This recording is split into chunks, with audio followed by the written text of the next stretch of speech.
If you're like me, sometimes you can just devour something like a bag of Doritos. You take a bag of Doritos and you just dive in and just eat them. But sometimes it's even better to just take one chip and savor it. Just enjoy it. And that's true with the Bible. Sometimes we can read whole chapters and things, but sometimes it's good to just take a little bit, one chip, one psalm maybe, and just savor it. Maybe a few verses, like in Psalm 20.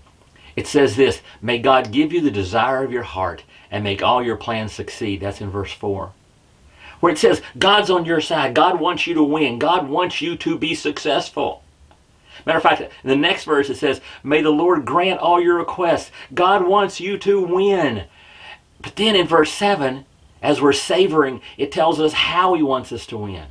Verse 7 says, some trust in chariots and some in horses, but we trust in the name of the Lord our God.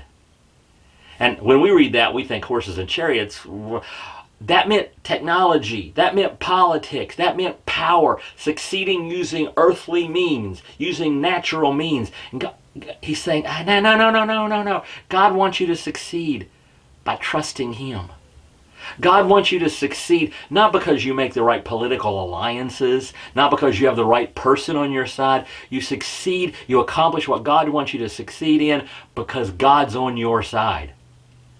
Isn't that cool? Isn't that worth savoring? That God wants you to succeed, and he doesn't need to send in other people to help you necessarily. He doesn't need to send in powerful people. He doesn't need to send money. He just needs him in your life to succeed.